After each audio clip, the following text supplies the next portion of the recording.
আপনারা যেখান থেকে দেশ রূপান্তরের সঙ্গে যুক্ত রয়েছেন সবাইকে স্বাগত জানাচ্ছি। আমরা আপনাদেরকে সরাসরি দেখানোর চেষ্টা করছি রাজধানীর শাহবাগ এলাকা থেকে যুক্ত হয়ে জুলাই সনদ এবং গণভোট বাস্তবায়ন করার জন্য রাজপথে অবস্থান করেছেন জুলাই যুদ্ধ এবং জুলাই যোদ্ধা পরিবাররা।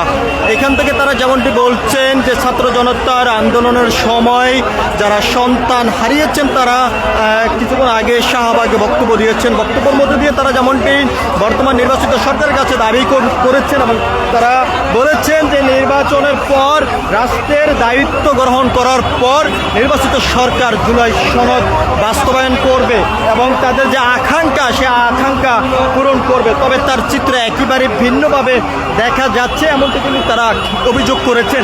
এর বাহিরে আমরা আপনাদেরকে জানিয়ে রাখতে চাই গণভোট বাস্তবায়ন করার জন্য রাজধানীর বিভিন্ন স্থানে আমরণ অনশনের কর্মসূচিতে অংশগ্রহণ করেছেন অনেকে এবং সেখানে আমরা দেখেছি সাধারণ নাগরিক থেকে শুরু করে জুলাই যোদ্ধা যারা রয়েছেন তারাও সেখানে অবস্থান করেছিলেন এমনটি কিন্তু আমরা দেখেছি। আমরা আপনাদেরকে দেখানোর চেষ্টা করছি রাজধানীর শাহবাগ এলাকা থেকে একটি বিক্ষোভ মিছিল নিয়ে বাংলা মোটর অভিমুখে তারা যাত্রা শুরু করেছেন এবং এখান থেকে তারা যেমনটি বলছেন যত সময় পর্যন্ত তাদের এই দাবি বর্তমান নির্বাচিত সরকার মেনে না নেবেন তত সময় পর্যন্ত তাদের এই আন্দোলন সংগ্রাম কর্মসূচি চলমান থাকবে বলে এমনটি কিন্তু তারা জানিয়েছেন। আমরা আপনাদেরকে একটু দেখানোর চেষ্টা করছি এখানে শিশু কিশোর যুবক থেকে শুরু করে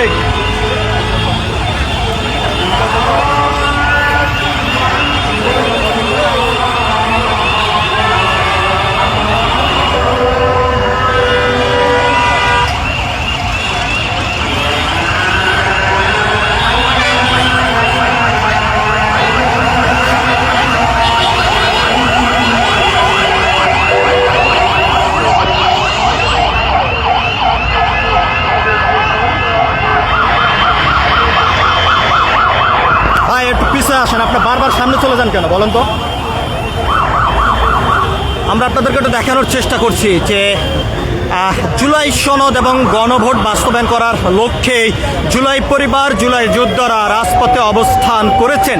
এখান থেকে তারা যেমনটি তাদের বক্তব্যের মধ্য দিয়ে বলেছেন যত সময় পর্যন্ত তাদের দাবি বর্তমান সরকার মেনে না নেবেন তত সময় পর্যন্ত তাদের এই কর্মসূচি চলমান থাকবে।